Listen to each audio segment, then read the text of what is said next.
Fırından yeni çıkmış kremalı patates hazırladım sizler için. Günlerde çay saatlerinde. Buyurun birlikte hazırlayalım.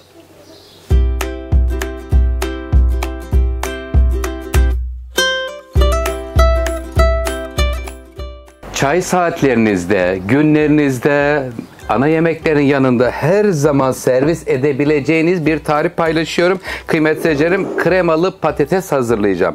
Kremalı patatesi çocuklarınız ve büyükler herkes çok severler. Şimdi burada 1,5 kilo patatesimiz var. 2 paket krema, tuz, karabiberle birlikte hazırlanıyor. Hazırlanışı da çok kolay ama çok lezzetli. İsteyenler içerisine sarımsak, toz kırmızı biber, tercih edenler onları da koyabilirler. Önce tüm patatesleri soyuyorum. Sonra da bunun doğranma bölümü çok önemli. İsterseniz bıçakla ya da her zaman elimizin altında olan rendeyle nasıl bakalım Oktay'sa slice patates kesiyor.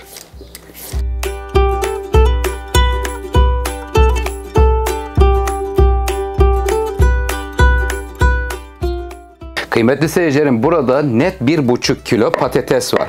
Bakın, bıçakla doğramak isteyen seyircilerim için önce bir alternatif sunmak istiyorum. Böyle olabildiğince ince şekilde doğrayabilirsiniz. Böyle ince doğrayamam diyen seyircilerim için alternatife geçiyorum. Evet, doğramayı tamamladık. Şimdi de efendim rendeden yardım alacağız. Şimdi normalde rendede işte havuç rendeleme, soğan suyu çıkartma, ince yeri ve bir de bu bölüm vardır. 4 tane bölümü var ya üzerinde. Şimdi 4 bölümden buradaki slice kesme bölümüdür. Sadece elinize dikkat edin. Elinizi kaptırmayın kıymetli seyircilerim. Çünkü 3 tane olduğu için dikkatli bir şekilde böyle slice olarak kesebilirsiniz patatesleri. Bakın gayet güzel. Yakından görmek isterseniz şöyle yapayım. Bismillahirrahmanirrahim. Evet, hepsini bu şekilde çekiyorum. Daha kolay oldu. Baharatlandırma ve kremasıyla buluşturuyorum. Lütfen takipte kalın.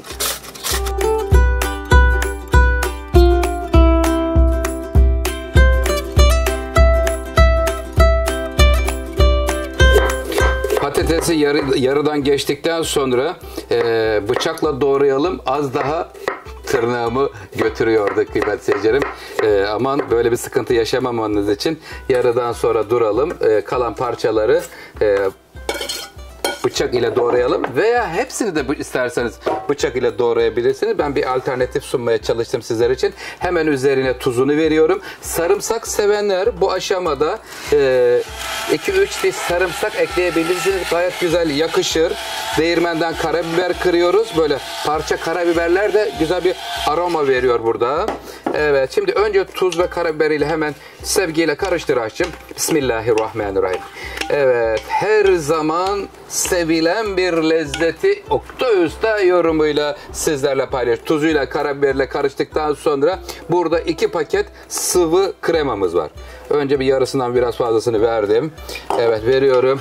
İyice böyle krema, patates sevgiyle bütünleşsinler kıymetli seyircilerim. Bu çünkü çok önemlidir. Ondan sonrasında hemen 40 santime 26 santim çapında fırın kabının içerisine alıp önce 40 dakika 180 derecede alt üst pişirme bölümünde yarıdan daha alt kata koyup pişireceğiz. Sonra da kaşar peyniriyle buluşma anı olacak. Lütfen takipte kalın. Sizler için en güzel tarifler hazırlamaya çalışıyorum.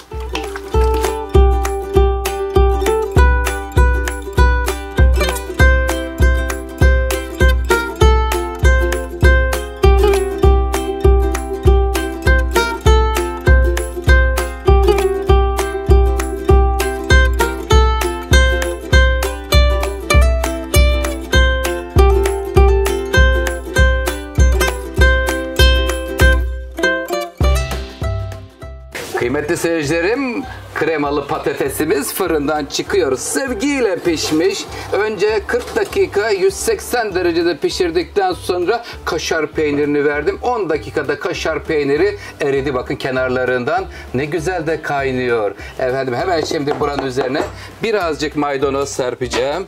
Ondan sonra çayımızı demledik. Çayımızla birlikte çay saatlerinde, günlerde aynı zamanda ana yemeklerin yanında garnitür garnitür olarak da verebilirsiniz. Her zaman kurtarıcınız olacaktır. Tarifler Oktay Usta'dan sizler için gelmeye devam ediyor.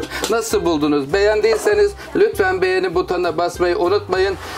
En yeni, en güzel tarifler Oktay Usta'nın mutfağında sizlerin için hazırlanıyor. Hoşça kalın, sağ kalın. Afiyet olsun.